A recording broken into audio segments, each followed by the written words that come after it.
பழைய கண்டம் சொல் சொல் என்பது பூந்தோட்டம் காதலும் இந்த மொபைலு சவுண்டு வர மாட்டேங்குது, ரிப்பேர் பார்க்கணும். அதே வருவான், சாப்பிட்டு வருவான், இப்படி தான் இருக்கு. அங்கே போய்ட்டு வர முடியலை, ரோடை கிராஸ் பண்ணி ரோடு கிராஸ் பண்ண முடியலை. சவுண்டு 250 ரூபா கொடுத்தேன், சவுண்டே வரல. சவுண்டு வரணும்ல, ஓரளவு இயர்ஃபோனை மாட்டிட்டு தான் அடிபட்டு அன்றைக்கி மண்டை ரத்தம் போய்ட்டு இயர்ஃபோனை மாட்டிட்டு தான் அடித்து போட்டு போயிட்டோம். இயர்ஃபோன் மாட்டினா காது சீக்கிரம் செவிட. ஆமாம், காது சீக்கிரம் செவிடங்கன்னு தானே அடித்து போட்ட போனேன். அந்த இயர்ஃபோன் வாங்க போய் 250 ரூபா கொடுத்தாச்சு, சவுண்டே வரல. என்ன தான் ரிப்பேர் பார்த்தாலும் தெரியல. ஒழுங்காக ரிப்பேர் பார்த்து வாங்கிட்டு போனேன்.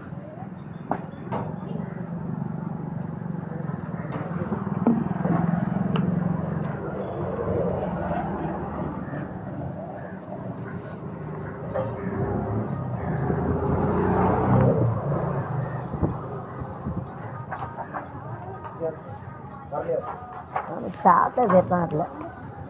நேற்று ஏதாவது ஒரு டைரி இங்கே வச்சுட்டு போனாடா,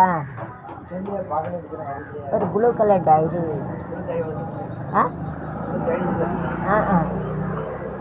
எங்கேயோ வச்சுட்டு போன முக்கியமான ஃபோன் நம்பர் எல்லாம் இருக்குது, எங்கள் சொந்தக்கார ஃபோன் நம்பர். ஏன்டா எடுத்துட்டு வந்தேன், எங்கே வச்சேன்னு தெரியலை.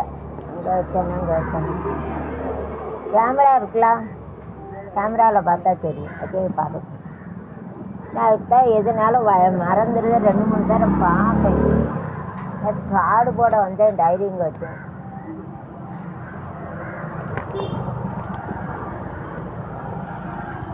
போலீஸில் சொன்னால் கண்டுபிடிச்சி தருவாங்களாடா? எங்கே போய் தேடுவாங்க, கேட்பாங்கல்ல எங்கே வச்சேன்னு?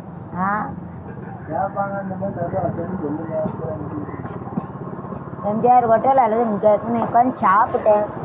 இல்லை எவனோ எடுத்துருப்பான். என்ன கேமரா பார்த்தா இன்னும் உட்காந்து சாப்பிட்டேன் நேற்று. அங்கே சாயங்காலம்னா ஒரு மாதிரி ஆயிடும்னு கேமரா பார்த்தா தெரியும் என்ன இருக்கலாம் கேமரா. அதே பார்க்க சொல்லுவேன். நேற்று கார்டு போட்டேன்னா அந்த டைரி எடுத்து வெளியே வச்சேன்னான்னு எல்லாரும் கேட்பான். ஆனால் ஃபோன் நம்பர்லாம் இருக்குது, சொந்தக்காரங்க ஃபோன் நம்பருன்னு. நான் இதெல்லாம் எழுதி வச்சிருந்தேன். அந்த கவிதை, பாட்டு என்னெல்லாமோ எழுதி வச்சிருந்தேன்.